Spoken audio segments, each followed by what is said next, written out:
Good morning. Good morning.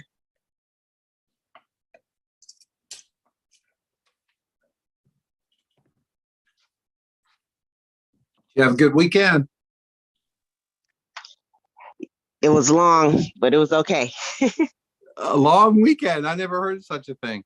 Yeah, it was long. Oh, okay. Well, welcome to our class today. Did you have any questions about the program? I don't get a chance to really ask that kind of stuff. No, I just like the videos, and then I go back and I relook at the videos because it's really good information. So I'm just digesting it all. Fantastic. So, one of the things that we have that I haven't done a good job of laying it out, but we have relationships with some providers, I guess. And one of the ones we have that's really good is a company that specializes in Shopify websites. Okay. And they basically give our people a 50% discount over their regular price. So it's like $2,500 for a really good website from them. So that's just something to know. Yeah, I'm revamping what I'm doing because I'm just taking the classes now. I got my hands in a lot of pots, but right now I started a propane filling station. Oh, So it's wow. Huh. yeah, so it's really nothing to sell per se.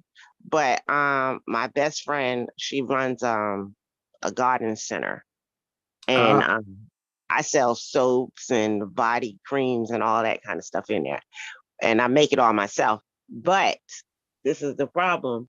I do not want to go viral or get online with it because I'm the one making all this stuff, and I'm in school, nursing school, and I just got my car dealer license. So I'm like, this year was my year to put my hands in all the pots that I want to get in and get started. So next year I could be organized enough to start doing all the things that I do. Because I do a lot of crafts. We make t-shirts. We do a lot of stuff. But I had to yeah. get my gas license and my car dealer license underneath my belt first. Wow. You got a lot going on. Oh yeah, a lot. It's a lot. One of the things you might consider at some point is maybe buying some of the stuff that you sell instead of making it. Look at a company like Fair, Faire. Oh yeah, we're on fair. Uh-huh.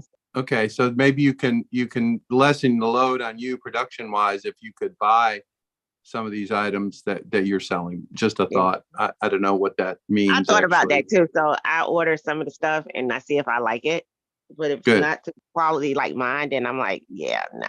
But I did find a good wholesale company out of Dunn, North Carolina. I love their soap. So basically I stopped making my own because I Okay. like them so much. It's Adams Wholesale Soap. Great. Oh, cool. Great. Hmm. All right. Hey But everybody. Hey fine. Kime, Renati. Good morning. Good morning. Yeah. All right. So let me hey Denise, how are you? Eric, Tiffany, good morning. Good morning. All right.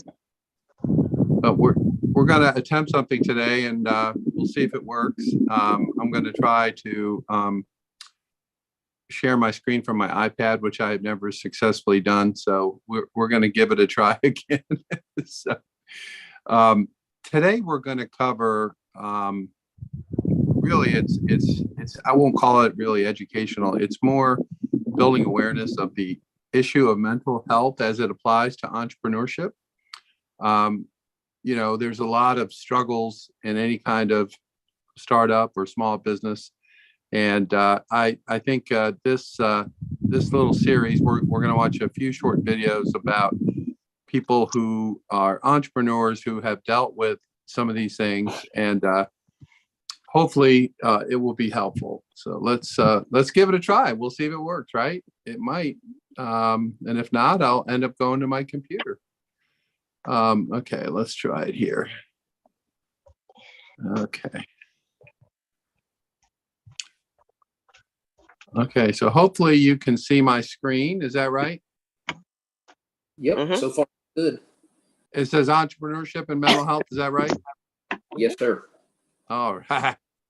Okay, so the first guy here, even though he looks a little wild with his shirt and his physical appearance, but he's actually the founder of Techstars and other startups. Very, very successful guy.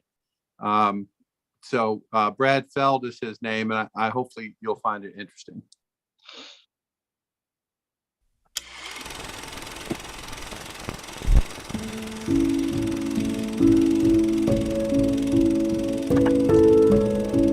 Okay, no sound, right? No, we got some. Hold on one second We have here. sound. We had You sound. do? Okay. Yeah. Okay. All Great. is well. I don't have any. So hopefully you guys can hear it. We'll pipe it back in. Well, I would Okay. say I was a Well, I've seen pretty it a few typical sort of nerdy, precocious kid. I grew up in Dallas, Texas. My dad's a doctor, my mom's an artist. Right, there was a sense of being successful was important, and education was important, learning was important. I had a pretty deep introvert streak. So I was very comfortable externally. I was very social and had plenty of friends and, hung out and did things. But I really liked being alone reading a book. When I graduated from high school, I went from... Grant's not here today, so I have to manage this process as well. Dallas to Boston, and I went to school at MIT.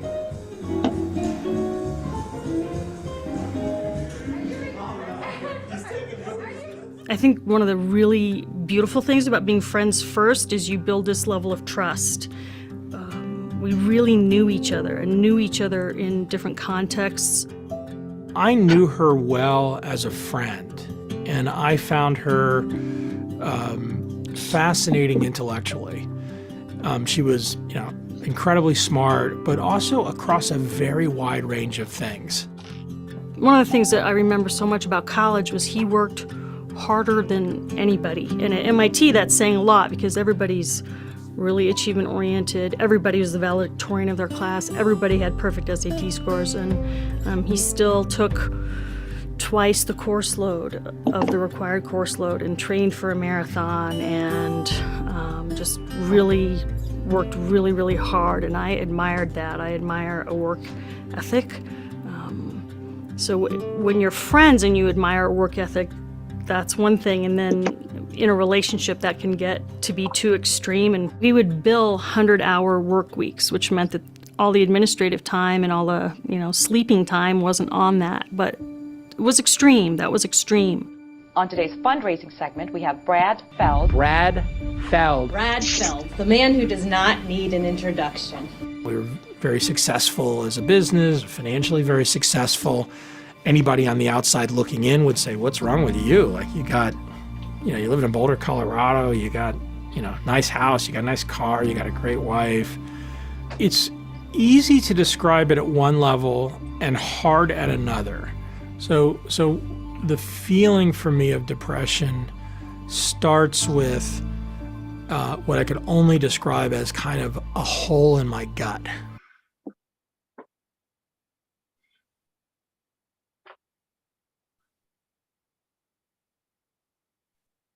It wasn't that I felt an emotion that was a negative emotion. I didn't feel sadness or sorrow, but it was almost the absence of joy. It's like I've got this thing, this essential element of existence I don't have in my current existence. And I'm worried I'm not going to have it again.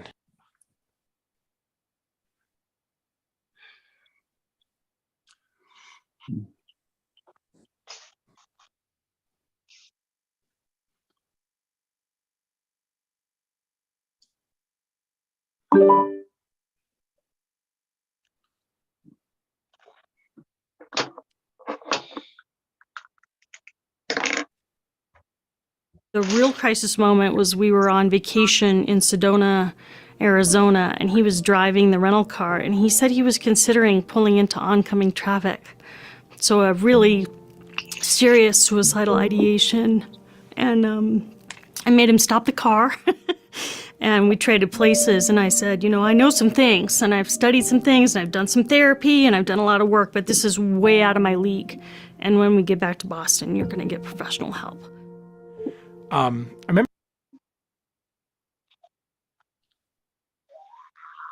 feeling periods of incredible anxiety, and I had incredible shame around the idea that I would see a psychiatrist, and incredible shame around the idea that I would take medication, incredible shame around the idea that I might actually acknowledge that I was depressed.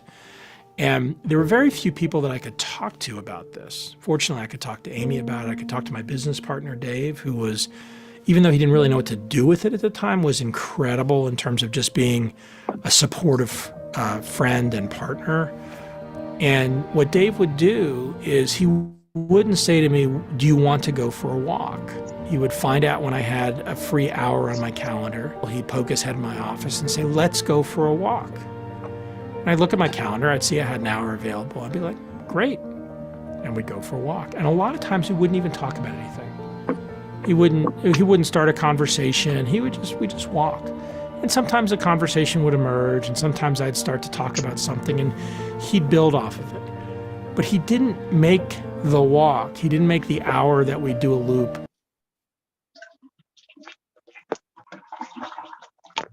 be about me or fixing me or how am I doing or what do I need.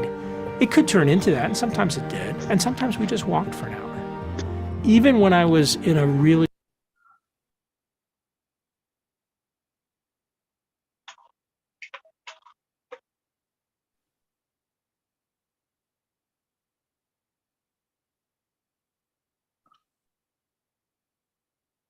low point, it was an introduction and a reminder to me of something that might be good, right? That might feel like joy against this touch point.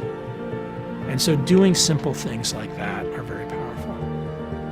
You have to take care of yourself as well. It's the put on your own oxygen mask first. And that's my friends, being outside in nature, watching the sunrise with my dogs, just really intense self-care. It's a gift for me to be strong and happy, even when he's really depressed. I think my path is to be a truth teller, and Brad is a truth teller. Trust the journey. It's gonna turn out okay. It's gonna turn out great, actually.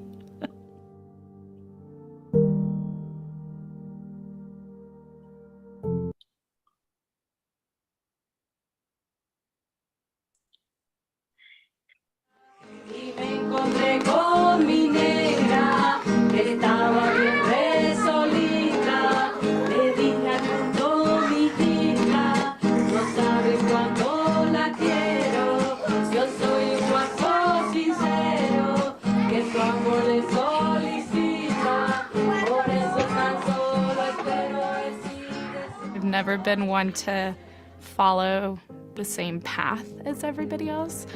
I was always known as like the wild one. Ball of energy, a little sassy.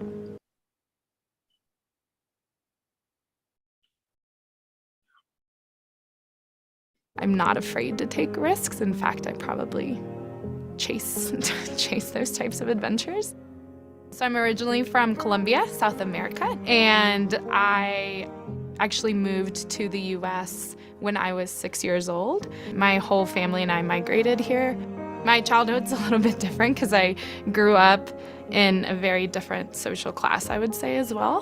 My parents just wanted a better life for us.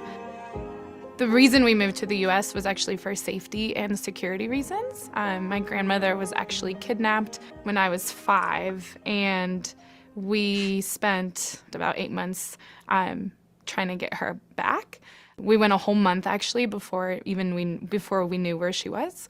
And that was kind of the last straw for my dad and my family, as we needed to move, and it was really a matter of like having a better, brighter future.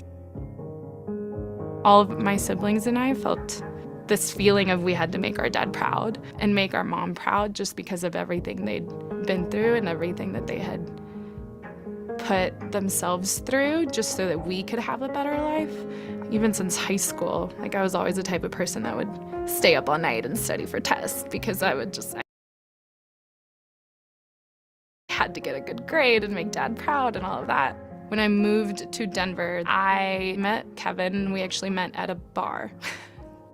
The first thing that really stood out to me was just how kind and generous he is. Truthfully, I fell in love with his heart first. I remember hearing that she was going on a camping trip with my friends, and I had just met her a few weeks before. And so I packed up all my things real fast and dropped what I was doing on Saturday just to go on this camping trip to see her. She didn't have a backpack, and she was just carrying everything in her arms. But she did it with a smile, and she was laughing the whole time. Like, wow, this person is willing to do new things, even if they're beyond her comfort zone. Kevin was there from day one. Everything really happened super fast. Like within that first year, I had met Kevin and I had met Jackie, who ended up being the co-founder at Revelar. People should have the right to feel safe. And with Revelar, you are now empowered to live your life to its fullest potential. At the time, it was just the two of us working on it, and we were kind of figuring it out from scratch. We were solely driven by passion, right? So we were, in our minds, like creating a product that, for lack of a better word, was supposed to save the world, right? Like, how do we keep people safe? We had people write in and tell us how important our product was. And I think that just made us fight harder, but also that led to a lot more stress. Yeah, there was a lot of pressure to not let people down. You know, there was definitely a lot of great things that came from it, but it did feel like I was a little bit like suffocating myself in a way. It felt like I had to keep going, like trapped a little bit. Sorry, you just made me like tear up.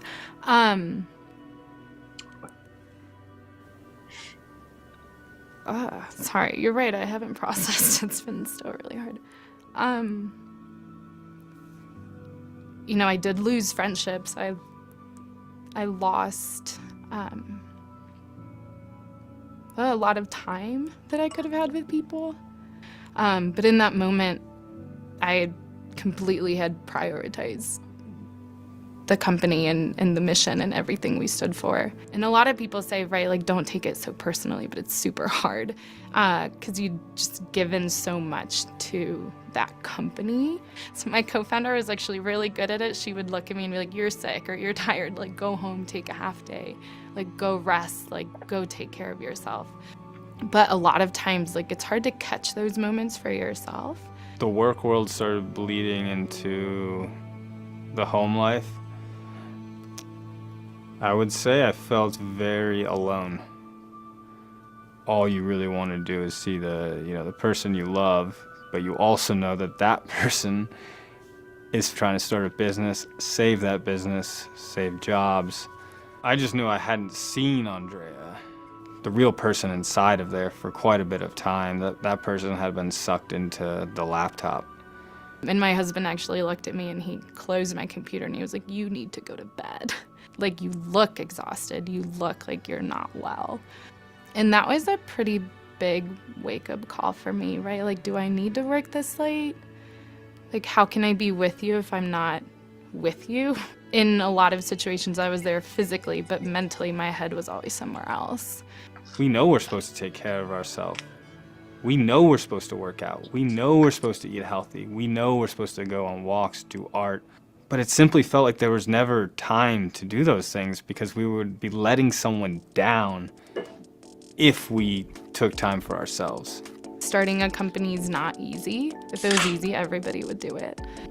You know, make sure that it's something that you're passionate about. You still get stressed out, right? Like, it's life. Life is meant to be a little stressful. That's how you become a better person and how you get to know yourself better. When I compare myself to how I feel now versus back then, I was definitely overworked, overstressed. I've learned that now, right? Like, how important it is to actually spend time with the things that matter the most to you so you can continue to be your authentic self without letting stress and burnout take over.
Hi, Ben.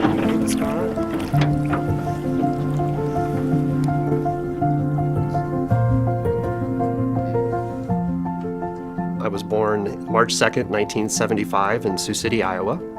I was kind of a happy-go-lucky kid. And then my dad left. And after that, I started to get more quiet, more shy, and that kind of followed me throughout my childhood. So middle school, the anxiety really ratcheted up. There were fights daily, and I had kind of this disposition of when I saw violence, it would make me sick to my stomach. I survived middle school and made it to high school and started to come a little bit more out of my shell and break out of the anxiety a little bit. I was heavily involved in things like band.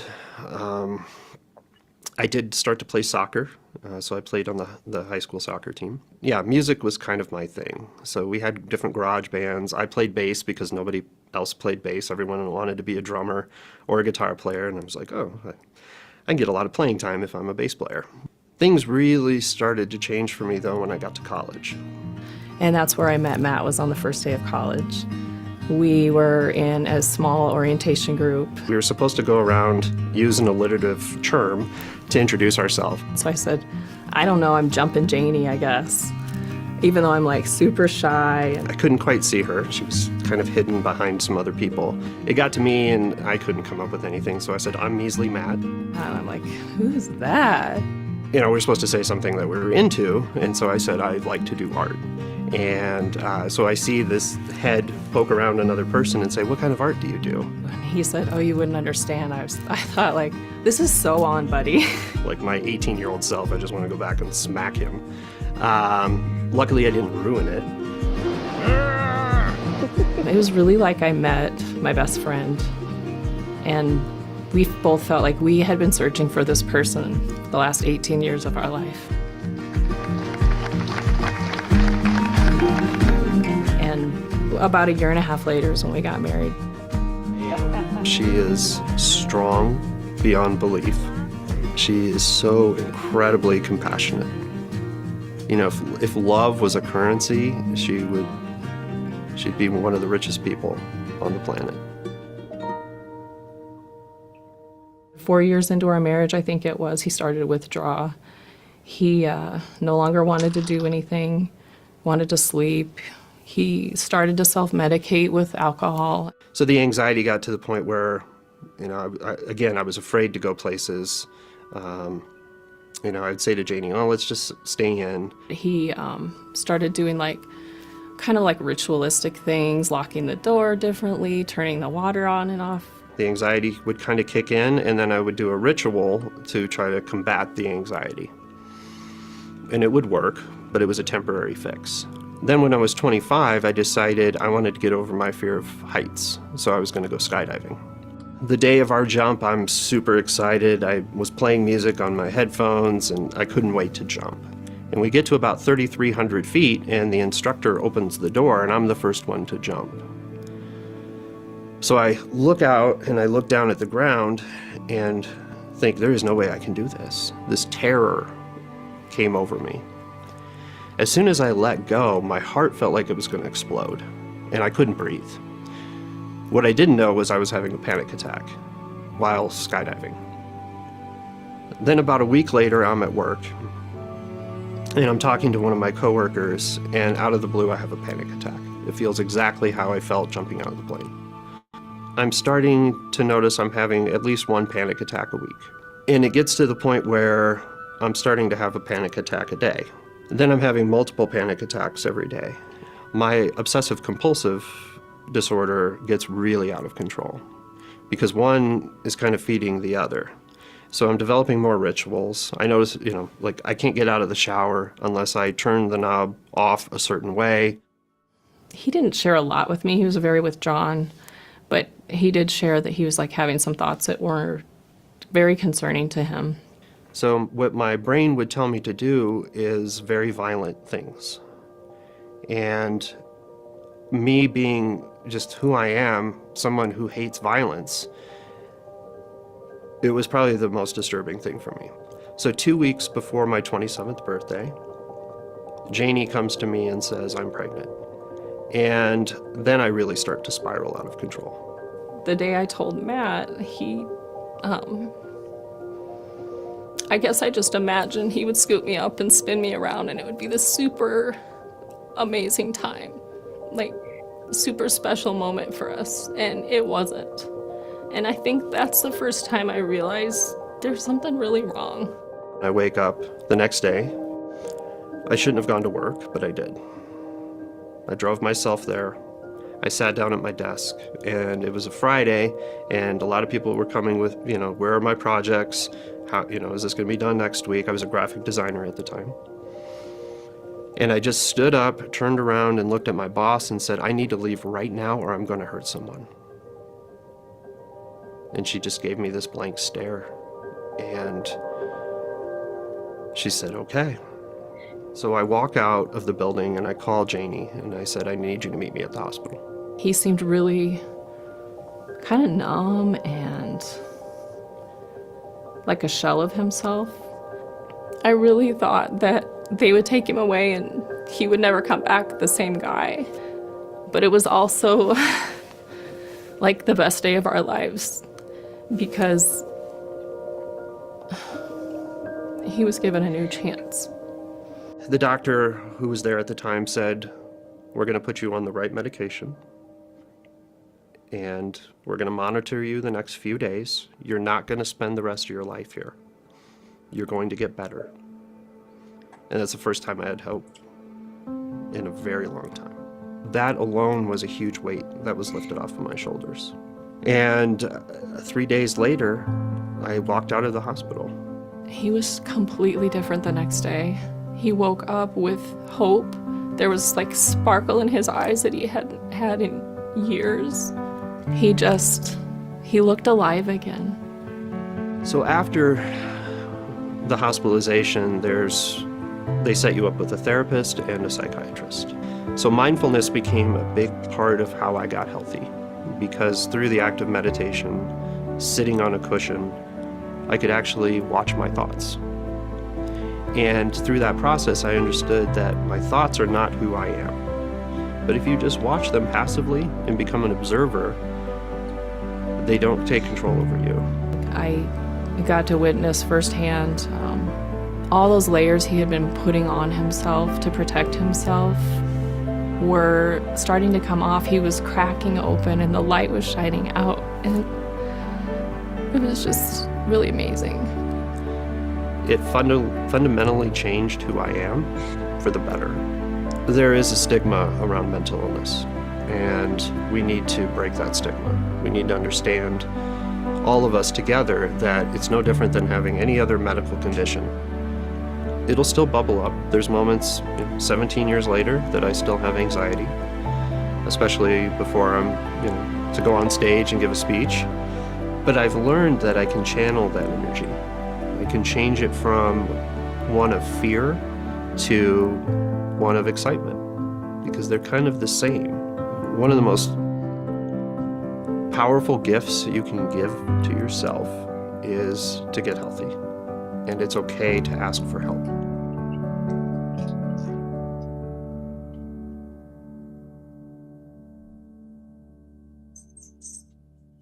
I'm Dr. George Iliopoulos. I'm a psychiatrist. Hi, my name's Jean Ross Marin. I'm a licensed psychologist. My name is Janine Dianabal. I'm a psychologist. Entrepreneurs obviously are in a very kind of high-achieving, pressure-filled world. And they do a fair amount of self-neglect sometimes when they're in the middle of all of that. And they keep plowing forward. They don't want to admit that there's something wrong going on.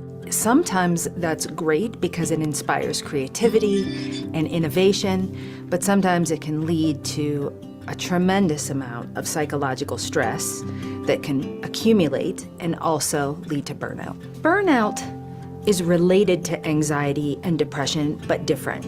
I think burnout is usually related to the workplace specifically, where there is this demand for work to produce, and resources kind of don't always meet the demand to be able to execute the product. So one can constantly feel behind, right? That's the essence of burnout. Now, a side effect of that burnout then, that's feeling like I can't keep up, can then be anxiety and depression. So it can kind of stem from the burnout. There's a list of the top 5 reasons for disability. Depression is in the top 5. And, so that's right along with heart disease and diabetes. So this is a major cause of disability. 1 in 10 people will have depression in the past year, and the lifetime prevalence might be more like 20%. So 20% of people, 1 in 5, might have a major depression at some point in their life. So it's fairly common. 18.1% of adults have an anxiety disorder, and actually 33% of youth, so from ages 12 to 18, also have an anxiety disorder. Stress and burnout can impact all areas of life. Some of the earliest signs are very kind of subtle, innocuous things like difficulty sleeping. And that could get normalized because many of us have difficulty sleeping at different times. But when it is chronic, pervasive, that is certainly a sign. Distracted or unable to really focus and concentrate to drive tasks to execution. Difficulty in interpersonal relationships. A lack of ease or even joy in relationships that maybe was present before. In a depressive episode, you have, for a significant period of time, a depressed mood. You're sad, you're down in the dumps, you're irritable, you're anxious. And a big feature in depression is a word called anhedonia. Anhedonia is an inability to experience pleasure. And that's, hedonism is pleasure, anhedonia is without pleasure. And that's an important thing that humans need. It's what drives us forward, helps us to make decisions, go towards goals. And if nothing feels good, it can be really hard to push yourself forward. Depression can also be associated with difficulty with proper nutrition and eating. And some people just stop eating and lose a significant amount of weight. They'll complain about things like, I can't concentrate. I don't have the energy level that I used to have. Definitely a tendency to be really self-deprecating. I'm no good. I'm worthless. I can't do this. I might as well give up. Things like that can come up. The difference between normal stress and anxiety is really about the level of impact. If it's interfering with your ability to live, love, laugh, and learn. There's all sorts of very, very physical symptoms. You feel like you need to run away or maybe fight, or you actually freeze. It's your body getting you ready for fight or flight. They have a lot of stomach aches or headaches. Or somebody might feel like they can't focus, they feel kind of jittery, they feel overwhelmed. Some people might have full-on panic attacks that literally feel like you're having a heart attack. There really is stigma associated with mental health issues. We don't talk about things like this. You have to be tough and on top of things, and you can't show weakness or admit weakness at work. There is no shame in being burnt out. I think there's such a cultural norm, particularly in the entrepreneurial community, of keep going. There's work to do. This isn't that big of a deal. I've got this, I can keep going. So I think it really is the minimization or denial. I think friends, family, partners are hesitant to intervene with someone with burnout for fear of coming across as judgmental. And so the partner or friend doesn't want to contribute to the stress by calling out the stress. So often it's a cycle that feeds upon itself, where if nobody's kind of talking about it, the person isn't also getting any help. All we want to do is invite balance. So rather than talk about how hard they're working, how they're never there, maybe we invite, I'd love to have lunch with you today. Is there any way you could meet me for an hour? I think if you're genuine in your care and concern, I think that's, that comes across, and that's what's honest. You're being honest. You're not being too intrusive. Trust your judgment. Trust yourself. If you're really worried about this person, especially if you're worried about safety, then it's important to share that responsibility. Talk to people around you. And sometimes you might even need to call the authorities if you're truly worried that you're not going to see that person the next day. Because it is really helpful to people to feel like somebody cares about them. They're not alone, that you're normalizing it. Like you're approaching this like you would approach other things. because this is not our standard practice, it kind of goes against social norms, and it feels like we're being intrusive or nosy, to remind yourself that it's actually helpful. I think often the key is to admit that we're not perfect, that we might be struggling, and show vulnerability in that way, so that we can then actually replenish ourselves by admitting that. Then if we do that and we start rebalancing things, chances are we're gonna come back to our work life in even more of a powerful way. But oftentimes we have to first admit that what we might be doing isn't working. Good things can come out of situations where people have been in really dark places. And, you know, human history is just full of stories just like that. And you can be the next story like that. And if you find that you're really struggling, go get help and work on it, and you'll get better.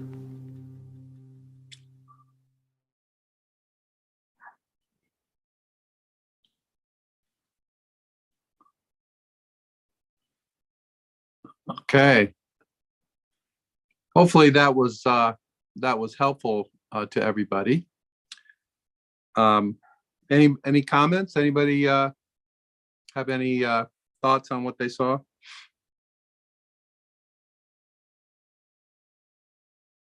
Okay. Let's see here.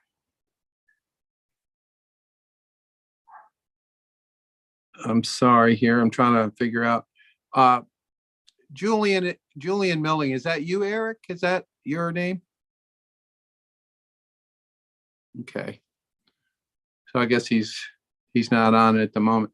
I just got a message from him, and I'm trying to respond to it. So, well, I think that you know, the whole topic of mental health obviously getting a lot more attention, I think, in recent years. Lots of stuff going on causing emotional stress, I guess, not just your business, but lots of things in life. And I just encourage everybody to figure out how to get help if you need it. And you don't have to wait until they're carrying you out, you know, in a stretcher or in a white jacket or whatever. You know, you can take steps to deal with it beforehand. And I think there's a lot of innovation in this space now. I keep reading about different ways that physicians and others are trying to provide this help. And we really have an almost unprecedented time in that the percentage of people with these kinds of concerns might be at an all-time high. I'm not sure, but I know it's higher than it has been historically for all of the various reasons that we deal with. So I just encourage all of you to reach out if I can help in any way. We do have access to East Carolina's medical school. I'm very close, as it turns out, to the folks in the psychiatry group at the medical school. I know them all real well. So my wife works in the medical field. So, you know, so I can refer help or even chat with anybody who feels the need to do that. All right. Any comments or reactions that people would have? Okay. Well, we're heading off to London tomorrow, early in the morning, and see our grandson. And it just so happens that, you know, all this Queen stuff's going on, so we may end up participating. I'm thinking about maybe going to Westminster Abbey for the viewing. Apparently, they get people through fairly quickly. I don't know. So I'm going to maybe consider that, just because I think it is a historic and rare opportunity. But you know, it'll be interesting to land in London right in the middle of that this week. So you might see me on the BBC. You know, I'll wave, say, I know that guy. He looks like he's from North Carolina. So, well, thank you all for your time and attention, as always, and see you in a couple weeks.